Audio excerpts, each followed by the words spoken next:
오늘은 사도행전 5장을 읽었습니다. 사도행전 5장에서 우리는 아나니아와 삽비라의 부부를 만나게 됩니다. 이 아나니아와 삽비라는 우리 4장에서 만났던 레위 사람 요셉이라고 하는, 또 바나바라고 불렸던 그 사람이 자기의 밭을 다 팔아서 그 값을 사도들의 발 앞에 놓았고 사람들 앞에 칭찬받고 인정받는 그 모습을 보았습니다. 이 모습을 보고 난 아나니아와 삽비라가 이 바나바가 그렇게 존경받는 것을 보고 자기들도 그렇게 존경받고 싶은 마음이 있었습니다. 그래서 그는 자기들의 소유를 팔았어요. 그리고 그 얼마를 감췄어요. 진정 자기들이 기뻐하고 감사함으로 하나님께 드리려고 했다면 아낌없이 모든 것을 다 드렸겠지만, 이들은 그러한 마음이 아니라 사람들의 존경받는 바나바의 그 모습을 보고 자기들도 그런 존경받고 인정받고 싶은 심령으로 이렇게 했기 때문에 자기들의 소유를 얼마나 감추고, 그리고 사도들 앞에 가서 말하기를 우리가 이 모든 것을 다 바쳤습니다 라고 얘기를 하게 된 것입니다. 그때 베드로가 아나니아에게 얘기합니다. 어찌하여 사탄이 내 마음에 가득하여 내가 성령을 속이고 땅과 얼마를 감췄느냐. 땅이 그대로 있을 때는 내 땅이 아니며 파노해도 내 마음대로 할 수가 없더냐. 어찌하여 이 일을 내 마음에 두었느냐. 사람에게 거짓말한 것이 아니요 하나님께로다. 이런 얘기를 할 때에 아나니아가 그 자리에서 엎드러져서 축구합니다. 자, 이 말은 무슨 말이냐면, 땅이 그대로 있었을 때에 내 땅이잖아. 내가 팔고 싶으면 팔고 말고 싶으면 말 수도 있는 거야. 그리고 팔고 나서도 내가 하나님 앞에 드릴 때에 내가 얼마를, 그 중에 얼마를 드립니다 라고 말할 수도 있잖아. 그런데 왜 그렇게 못했냐 그거죠. 사실대로 얘기하면 누가 뭐라고 했냐 이게. 안 바쳤다고 해서 하나님이 책망할 것도 아니고, 또 내가 땅값에 얼마 팔아서 얼마를 드렸습니다 말았다고 해서 하나님이 싫다고 하지도 않을 것이고, 모든 사람이 그것도 귀히 여기고 그것도 존경받을 만한 일 아니냐. 그런데 내가 왜 하나님을 속였냐 이거예요.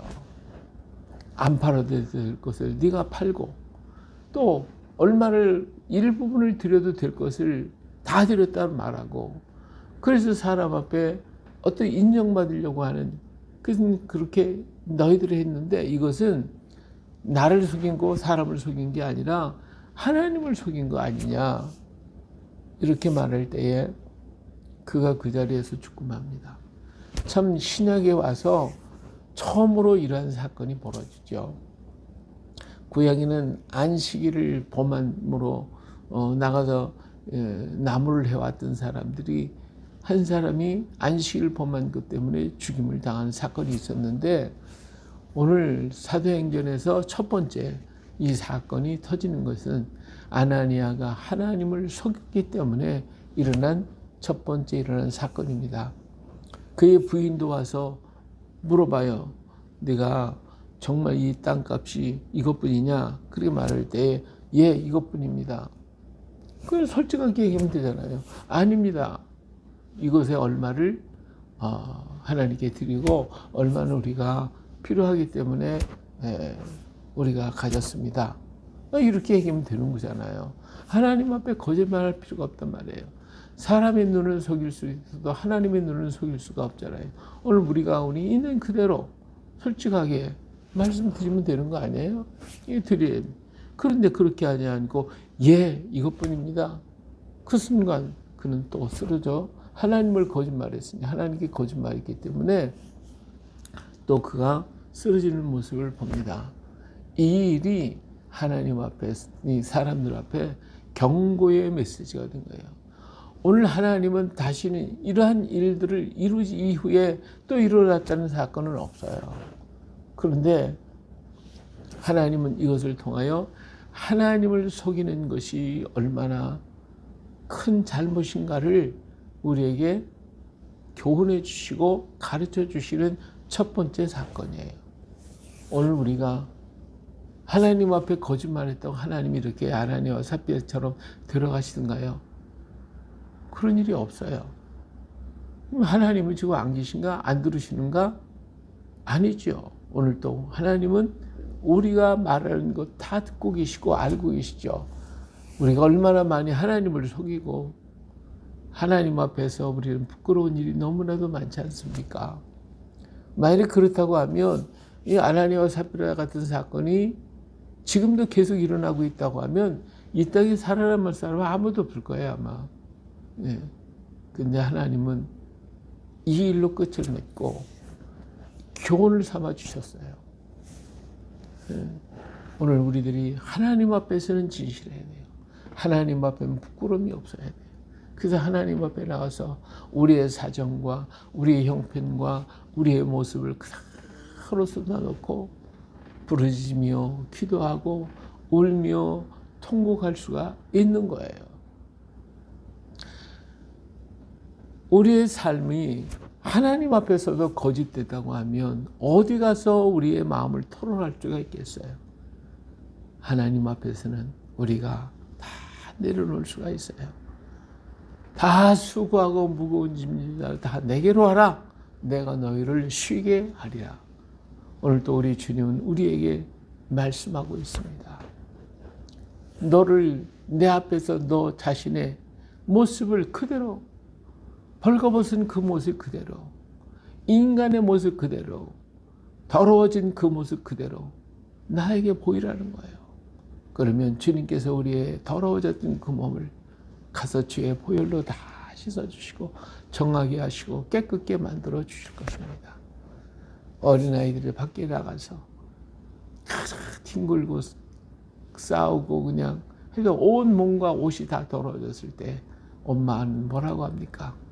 그 아이를 책망하는 게 아니라 그의 옷을 다 새롭게 벗기고 그를 목욕탕에 들어가서 다 몸을 깨끗하게 씻어주시고 마른 수건으로 닦아주시면서 아이고 오늘 또 네가 참 수고했다. 아이고 언제나 이 녀석이 사람 될까 걱정도 하시면서 칭찬도 하시고 어루만져 주시면서 새 옷을 갈아 입히시고 그리고 그 어머니의 사랑의 품에 안아주시듯이 오늘 우리가 주님 앞에 벌거벗은 나의 모습으로 그대로 가서 주님 앞에 드리게 되면 주님은 우리를 보혈샘에서 다 정결하게 시키시고 더러워졌던 두루마기 다 빨아서 새 두루마기 입혀주시고 그리고 주의 품에 앉은 언제나 사람 될까 언제나 철이 될까 언제나 이 녀석이 바로 쓸 수 있을까 그러면서 걱정하시면서 기도해 주시는 우리 하나님이신 것을 우리는 잊지 말아야 할 것입니다. 오늘도 우리는 주님 앞에 거저 나가야 돼. 그냥 나가야 돼. 그리고 그대로 주님 앞에 우리의 모습을 보여드리는 우리 모두가 되어주시기를 주의 이름으로 축원합니다. 예, 12절에 보니까 사도들의 손을 통하여 민간의 표적과 기사가 많이 일어났는데 믿는 사람이 다 마음을 갖춰요 솔로몬 행각에 모이기 시작했어요. 그냥 모이고 그리고 모든 사람들이 서로 칭찬하고 인정하고 그러니까 믿고 죽게 나오는 자가 더 많으니 남녀의 무리가 큰 무리가 모여들기 시작을 했어요. 심지어 병든 사람들까지도 메고 막 그냥 데리고 와가지고 침대와 여 위에 눕히고 그리고 그 위에 베드로가 지나갈 때 그 그림자라도 덮이기를 근데 이 그림자만 지나가도 아팠던 사람들이 벌떡벌떡 일어나고 고침받고 새 역사가 일어났어. 우리 예수님 그랬지 나보다 더 큰 일을 하리라. 예, 이런 하나님의 놀라운 역사를 여기서 체험하게 되는 것입니다. 오늘 또 수없이 많은 질병과 고통과 문제들이 우리 앞에 지나갈 때 얼마나 우리를 위협하고 우리를 협박하고 공갈합니까? 오늘 우리는 주의 이름으로 이겨야 됩니다. 주의 이름으로 승리하는 자가 되어야 됩니다. 우리는 거기에 지는 자가 아니라 이기는 자입니다. 하나님은 살아계시고 역사하십니다. 베드로의 그림자만 지나가도 다 나갈 수 있었듯이 하나님의 역사가 오늘 또 우리 가운데 흐르고 있다는 사실을 잊어서는 안 됩니다. 그런 거로 두려워하지 말고 약해지지 말고 우리는 오직 하나님을 의지하고 주님 나를 주님께 맡기네. 나의 모든 것은 다 주의 것입니다. 주님께 맡기고 담대하게 걸어가는 우리가 되어야 할 줄로 믿습니다. 16절 예루살렘 부근에 수많은 사람들이 모여 병든 사람과 더러운 귀신에게 기름을 받는 사람들을 데리고 와서 다 나음을 얻으니라. 할렐루야. 예. 하나님은 오늘도 그 역사를 일으키십니다. 오늘도 하나님의 놀라운 역사는 이루어집니다. 그러기에 이 땅에 수많은 악한 질병들, 인간들이 파놓은 수없이 많은 악의 요소들을 예수의 이름으로 다 태워버리고 예수의 이름을 물리치고 주님의 보혈을 씻어서 정결하게 만들어야 할 줄로 믿습니다. 이 일을 누가 합니까? 오늘 우리가 해야 합니다. 예수 그리스도의 피를 뿌리고 예수 그리스도의 이름으로 명하고 예수 그리스도의 이름을 전할 때 오늘 우리 주변에 모든 것을 정결케 하시는 주의 성령의 역사가 임할 줄로 믿습니다. 날마다 주님의 보혈로 머리부터 발끝까지 온몸과 마음과 영혼을 씻고 두루마기를 빨고 그리고 주님의 이름으로 선포하고 증거하고 담대 외치는 우리가 되어주시기를 주의 이름으로 축원합니다. 대제사장과 그와 함께 있는 사람, 사두개인들 이런 사람들이 막 이 모습을 보고 이 소문이 막 퍼지니까 이 감당이 안 되는 겁니다. 이게 도대체 이걸 어떻게 해야 할지 아무리 애를 써도 이루어질 이면 자꾸 퍼지고 있으니까 이 걱정이 생겼어요. 이 시기가 생겼어요. 여기 17절 대제사장과 그와 함께 있는 사람 즉 사두개인의 당파가 다 마음의 시기가 가득하여 일어나서 그래서 사도들을 잡아다가 감옥에 옥에 가둬놓고 그래서 가둬놨어요. 꽁꽁 그냥 감옥에 가둬놓고 그냥 철저하게 경비를 세웠는데 하나님께서 그를 이끌어내셨어요. 그래서 그들이 옥문을 열고 끌어내 주의 사자가 밤에 그냥 끌고 나오셨어요. 그리고는 백성 성전에 들어가서 가르쳐 이 복음을 막 전해. 아침에 이 사람들이 와가지고 제사장들이 와서 사람을 끌어내라 신문하겠다 이렇게 와서 보니까 21절에 그들이 듣고 새벽에 성전에 들어가 가르치더니 대제사장과 그와 함께 있는 사람들이 와서 공회와 이스라엘 족속의 원로들을 전부 다 모으고 그리고 사람들을 옥에 보내서 끌고 와라 우리가 신문하겠다 하고 가서 옥을 가서 보니까 그냥 파수꾼은 그대로 탁 서 있고 옥문은 그렇게 작혀 있는데 열고 보니까 사람이 없는 거예요. 이게 도대체 어떻게 된 거냐. 근데 그때 들리는 소리가 뭐예요? 성전에서 지금 사람들이 그들이 우리가 잡아넣은 그 사람들이 백성들을 가르치고 있습니다. 도망간 게 아니고 숨어 있는 것도 아니고 성전에서 막 말씀을 가르치고 있으니까 기가 막힌 거죠. 그래서 사람 부하를 보내가지고 그들을 잡아오는데 강제로 하지 못했어요. 왜? 사람들이 지금 다 듣고 거기서 고침받고 하나님이 예수 그리스도가 부활하셨다는 말씀을 듣고 있으니까 사람들 구름대처럼 몰려들고 있으니 그러니 잘못했다가 그들이 돌을 치면 어떻게 했어? 그러니까 그냥 달래서 데리고 오는 거예요. 와가지고 28절에 보니까 우리가 그의 이 이름으로 사람들을 가르치지 말라고 엄금하였을 때 너희 가르침을 예루살렘에 가득하게 하니 이 사람의 피를 우리에게로 돌리고자 함이로라. 바로 그거잖아요. 자기들이 예수님을 잡아 죽였으니까 그러니까 예수님 부활하였고 하나님이 살리셨다고 그 이름으로 전하니까 죄인은 누구예요? 이들이 잘못한 것이죠. 하나님 주와 그리스도를 갖다가 십자가에 죽게 만들었으니까 예수님을 인정하게 되면 자기들이 죽는 거예요. 백성들이 이들이 그 예수 그리스도를 죽였다고 해가지고 이들을 공격하게 될 건 뻔한 사실이잖아요. 그러니까 이 죄값을 우리한테 돌리려고 너희가 지금 그러고 있는 거 아니냐. 그렇게 하면서 막 그냥 화를 내고 난리가 났죠. 그때 베드로와 사도들이 이렇게 얘기해요. 29절에 사람보다 하나님께 순종하는 것이 맞다가 너희가 나무에 달아 죽인 예수를 우리 조상의 하나님이 살리시고 이스라엘에게 회개함과 죄사함을 주시고 그를 오른손으로 높이사 임금과 구주로 삼으셨느니라. 우리는 이 일의 증인이요 하나님이 자기에게 순종하는 사람들에게 주신 성령도 그러 아니라. 이렇게 외쳐요. 정말 이건 나 죽이라고 하는 얘기예요. 나 죽이라고 하는.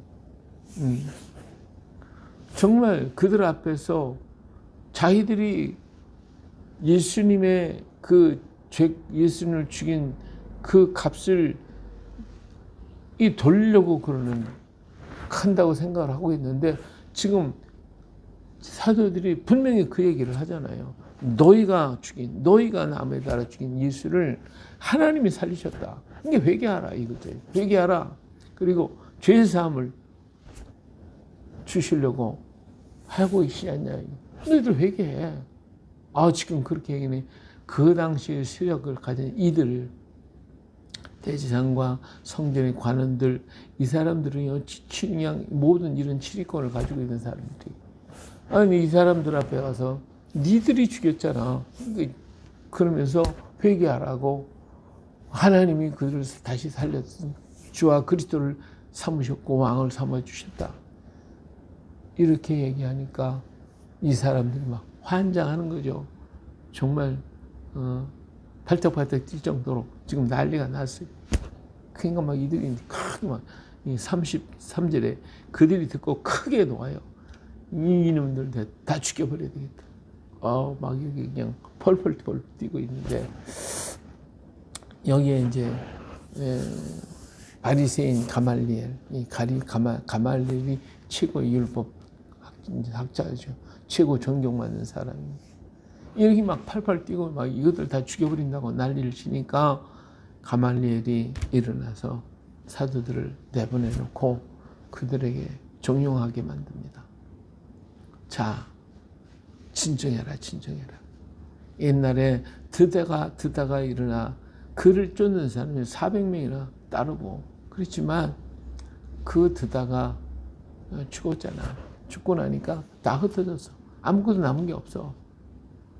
또 호적할 때 갈릴리 유다가 일어나서 백성들을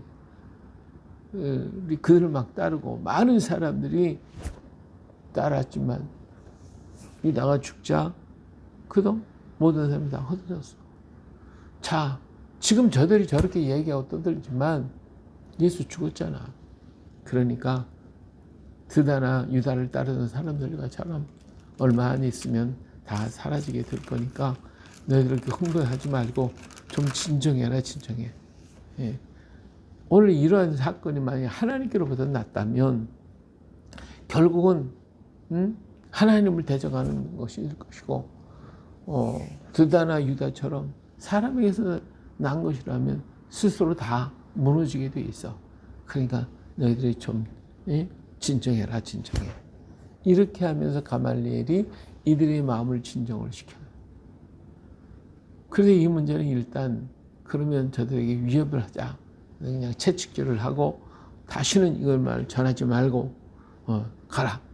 이렇게 해서 그들을 내보냅니다. 자, 40절에 그들이 옳게 여겨 사도들을 불러들여 채찍질하며 예수의 이름으로 말하는 것을 금하고 놓으니. 그렇죠? 사도들은 이 이름을 위하여 그 이름을 위하여 능력받는 일에 합당한 자로 여기심을 기뻐하며 공의 앞을 떠나니라. 그리고는 어떻게 했어요? 날마다 성전에 있든지 집에 있든지 예수님 그리스도라고 가르치기와 전도하기를 그치지 아니라. 할렐루야. 이거예요. 오늘 나쁜 어떤 사람들은 예수님이 죽은 게 아니라 기절했다 다시 깨어나서 뭐 영국으로 도망갔느냐 어디로 갔느냐 거기 후손들이 있느니 별 소리를 다 하고 있어요. 여러분, 거짓으로 예수님이 살아났다고 그러고 그리고 이 사실을 못 믿는다고 하면 어떻게 자기 생명을 그거와 바꾸겠어요? 그런 정신 나간 사람이 세상에 어디 있어요? 예수 그리스도의 부활과 이 사건을 분명히 목격하고 깨달은 그들은 하나님이 예수 그리스도를 주와 그리스도가 되게 하였다는 이 확신을 가지고 있기 때문에 그들은 생명을 들여서 이 복음을 전하고 외치게 되는 거예요. 어리석은 말에 유혹받고 미혹받는 그런 어리석음을 버려야 돼요. 오직 우리는 주님이 오늘도 역사하시고 인도하고 계시다는 사실을. 이 복음을 듣고 바리새인과 이들이 진정 회개했다면 그들은 정말로 놀라운 역사를 일으키는 위대한 민족 이스라엘이 되었을 것입니다. 그러나 그들은 그렇게 하지 못했고 오늘날까지도 예수 그리스도를 배척하고 믿고 있지 않습니다. 그러나 오늘 우리에게는 믿음을 주시고 우리는 이렇게 우리 민족이 하나님 앞에 엎드려 부르짖고 기도하고 예수 그리스도의 이름으로 우리가 나아가게 된 것을 볼 때에 하나님은 또 하나의 선민, 이 백성을 하나님이 축복하고 계시는 것을 믿습니다. 마지막 복음 주자, 이 민족, 오늘 우리들 자신이 이러한 복음 주자인 것을 깨닫고 오늘도 예수 그리스도는 부활하셨고 역사하시고 살아계시고 오늘도 우리와 함께 계십니다. 그 보혈샘에서 씻는 자가 복이 있습니다.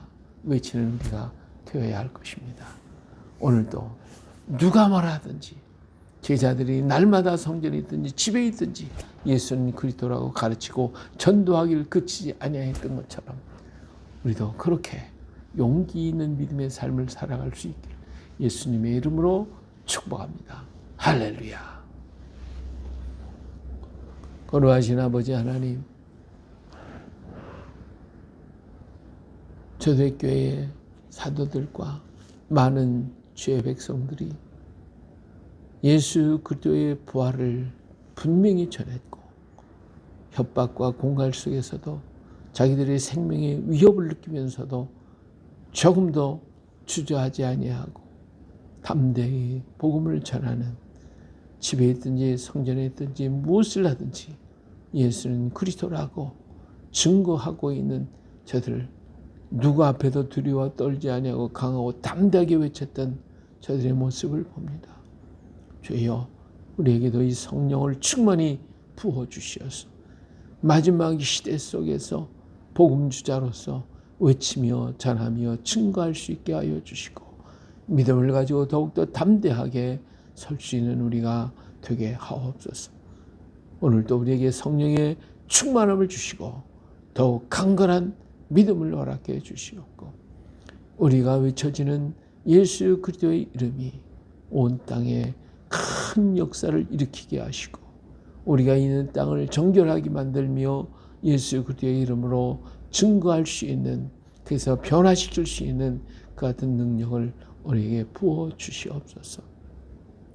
하나님 아버지, 오늘 세상에 가증한 것들, 세상에 얽매는 줄들, 세상의 협박과 공갈 이것에 굴복하고 두려워 떨며 괴로워하며 아파하고 염려하는 사랑하는 주의 백성들을 긍휼히 여기시고 저들에게 성령을 부어주셔서 담대하게 그 자리를 뚫고 일어나게 하여 주시옵소서. 모든 협박과 공갈에서 두려움 없이 일어나게 하옵소서. 예수 그리스도의 이름으로 일어나게 하옵소서. 예수 그리스도의 이름을 의지하고 서게 하여 주시옵소서. 강하고 담대하게 하여 주시옵소서. 그래서 하나님의 자녀의 빛을 발하는 믿음의 일꾼들 되게 만들어 주옵소서. 오늘도 연결된 가정과 식구들과 형제자매들 어린 자녀들 하나하나까지 우리 하나님께서 붙잡아 주시고 성령을 주시고 강건케 하여 주시고 주의 보혈로 정하게 날마다 씻어 주시옵소서. 이 나라와 이 민족 이 백성을 긍휼히 여겨주시고 하나님의 선한 뜻이 하늘에서 이룬 것처럼 이 땅에 이루어짐으로 마지막 복음 주자 이 민족이 온 세계에 복음을 전하며 온 땅에 주의 종들을 보내어 이 복음을 전할 수 있게 하소서. 세계 방방곡곡에서 오늘도 주의 복음을 전하기 위해 쓴 선교사들의 마음을 강하게 하시고 담대하게 하시고 굳건하게 하소서. 하나님이여 질병으로 고통을 당하고 배렴으로 어려움을 겪고 사형을 헤매고 있는 안타까운 주의 종들 있사오니 하나님 아버지 저들을 강한 손 능력의 손으로 잡아주시고 일으켜 주시어서 하나님 아버지 새롭게 하시고 강건케 하시고 은혜롭게 역사하여 주시옵소서. 힘과 능력을 주시고 저들이 서 있는 땅을 정결하게 깨끗하게 만들어 주시고 예수의 이름으로 아버지 잠잠케 하여 주시옵소서. 언제나 우리와 함께 하시는 예수님의 이름으로 기도합니다. 아멘.